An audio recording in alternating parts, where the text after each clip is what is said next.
분노로 가득 찬 엘파바가 오즈의 사람들을 증오하게 되고 죽여버리게 돼요. 죄책감을 느낀 엘파바는 네사로즈의 은색 구두에 마법을 걸어서 걸을 수 있게 만들어줘요. 안녕하세요 여러분, 목소리의 모든 것 보이스 디자인입니다. 오늘도 뮤지컬의 모든 것을 알려드리는 뮤알림 코너입니다.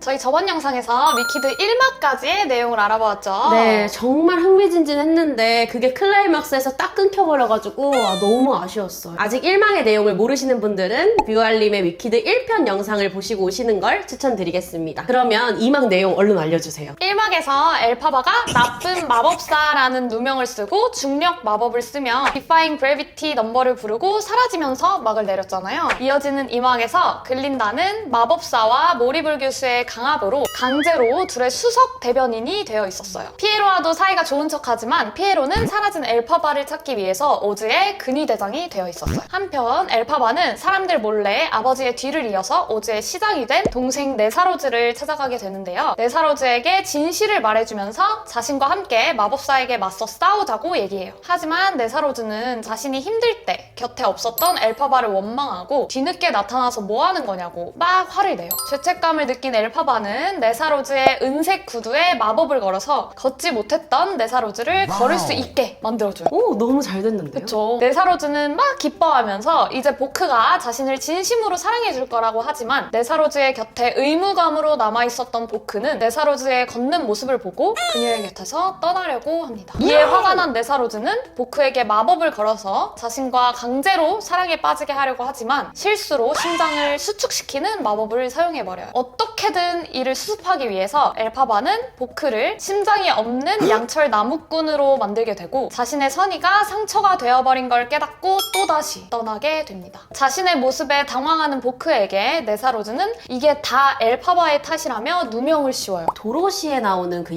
양철나무꾼에게 이런 비하인드가 숨겨져 있었네요. 근데 네사로즈는 언니한테 좀 너무하는 것 같아요. 맞아요. 그렇게 사라진 엘파바는 마법사가 가둬놓은 원숭이 하인드를 풀어주기 위해서 다시 마법사를 찾아가고 마법사는 엘파바에게 자신은 우연히 이 자리에 오른 평범한 사람이고 이방인인 자신을 존경하는 오즈의 시민들 때문에 어쩔 수 없이 이렇게 되었다라는 궤변을 늘어놓으면서 또 한 번 자신의 조수가 되라고 설득을 해요. 엘파바는 처음에는 이런 마법사의 제안을 받아들이려고 하지만 아예 말을 할 수 없게 된 딜라몬드 박사를 발견을 하고 제안을 거절해요. 마법사는 자신의 제안을 거절한 엘파바를 체포하기 위해서 근위병들을 부르고 붙잡힐 위기에 놓인 엘파바를 근위 대장이었던 피에로가 구해줘서 함께 숲속으로 도망치게 됩니다. 둘은 숲속에서 서로에 대한 사랑을 확인하게 되는데 이때 나오는 넘버가 As Long As You're Mine입니다.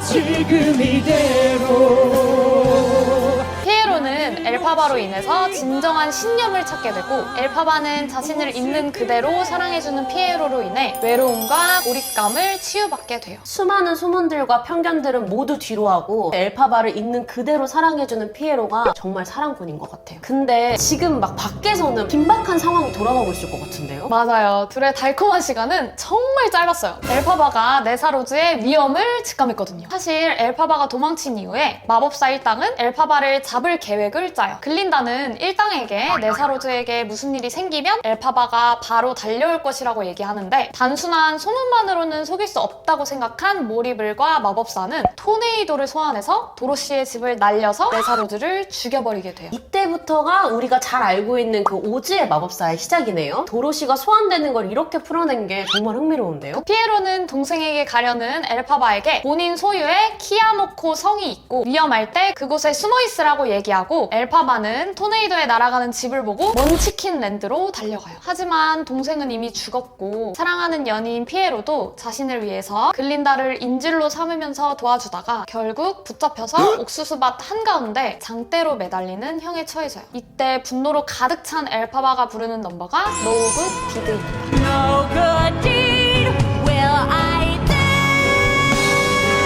피에로가 잡혀간 도망간 이후 키아모쿠 성으로 피신한 엘파바가 어떻게든 피에로가 고문당해서 죽는 것을 막기 위해 주문을 거는데 노그띠드의 도입부에서 나오는 주문이 바로 이 마법 주문이에요. 이 마법으로 인해서 피에로는 허수아비로 변하게 됩니다. 이렇게 동생도 잃고 사랑하는 사람도 죽을 위기에 처하자 엘파바는 자신의 능력에도 강한 회의감을 느끼게 돼요. 자신이 선의로 한 일들의 대가가 너무 가혹하다는 것을 깨닫고 다시는 좋은 일을 하지 않겠다면서 오즈의 사람들을 증오하게 되고 그들이 원하는 대로 나쁜 마법사가 되어주겠다고 다짐을 합니다. 결국 나쁜 마녀는 사람들에 의해서 만들어진 거였네요. 그래서 엘파바가 사람들의 바람대로 악한 마녀가 된 이후에는 어떻게 됐어요? 악한 마녀가 되어버린 엘파바를 잡기 위해서 오즈의 사람들은 마녀 사냥을 하기 시작하고 무리의 선두에는 엘파바가 자신을 양철 인간으로 만들었다고 생각하는 보크가 서 있었어요. 글린다는 위험을 경고하기 위해 엘파바를 찾아가고 멈춰달라는 글린다의 부탁에도 엘파바는 자신은 이제 사악한 마녀이니까 그만두지 않겠다며 글린다의 말을 듣지 않아요. 하지만 엘파바는 마법사의 원숭이 하인에게 뒤늦게 피에로의 편지를 전달을 받고 더 이상 아무것도 할 수 없다면서 모든 걸 포기하게 됩니다. 그렇게 엘파바와 글린다는 서로 이야기를 하게 되고 그동안 쌓여 있었던 수많은 오해들을 풀고 둘의 우정을 다시 한번 확인하게 되는데요. 이때 나오는 넘버가 바로 For Good입니다. 너와 나 태양의 둘은 서로를 통해 자신들이 얼마나 바뀌었는지 이야기하면서 서로에게 고마운 마음을 표현해요. 이 넘버에서 엘파바는 글린다에게 자신이 가지고 있던 마법 주문책인 그리머리를 전해주면서 오즈의 사람들에게 자신에 대한 진실을 말하지 말아달라는 부탁을 하면서 작별 인사를 해요. 이 위키드의 핵심 주제인 우정과 용서를 보여주는 것 같아서 정말 감동적인 곡인 것 같아요. 폴군 노래가 끝나고 오즈의 시민들이 숨어있던 엘파바를 찾아오는데 엘파바는 글린다를 숨기고 그들과 맞서 싸우게 됩니다. 엘파바는 결국 도로시에 의해 물로 다 없어진 것처럼 눈속임을 하고 마법을 사용해 그곳을 빠져나오게 되고 엘파바가 녹아 없어진 자리에는 초록색 병만 남게 돼요. 엘파바가 남긴 초록색 병과 함께 에메랄드 시티에 돌아온 글린다는 그 병을 들고 마법사와 맞서 싸우게 됩니다. 글린다가 들고 있던 병을 본 마법사는 큰 충격에 빠지게 되는데 사실 그 병은 자신이 유일하게 사랑했던 한 여자에게 주었던 것이었어요. 잠깐만요. 설마 그 처음에 얘기했던 엘파바 엄마의 내연남이 이 마법사인가요? 맞아요. 와, 마법사는 사실 엘파바의 친아버지였어요. 그 사실을 깨달은 마법사는 큰 충격을 받아서 싸움에서 물러나고 종적을 감추게 돼요. 네사로즈를 죽인 모리블도 감옥에 가게 됩니다. 한편 허수아비가 된 피에로와 엘파바도 다시 재회를 해요. 오즈의 많은 시민들이 엘파바가 죽은 것을 축하하고 글린다는 자신의 가장 친한 친구인 엘파바를 혼자서 애도하는 동안에 엘파바와 피에로는 함께 조용히 오즈를 떠나게 됩니다. 오늘은 뮤지컬 위키드에 대해서 알아보았는데요. 정말 재미있는 스토리와 화려한 무대 연출, 극을 살려주는 넘버들을 보면서 위키드가 왜 성공한 뮤지컬인지를 잘 알 수 있었던 것 같아요. 평소 궁금했거나 알고 싶은 뮤지컬 작품이 있으시다면 댓글로 남겨주시면 감사하겠습니다. 그럼 저희는 다음 시간에 더 재미있는 뮤지컬 이야기로 돌아오겠습니다. 구독, 좋아요, 알림 설정 부탁드려요. 안녕!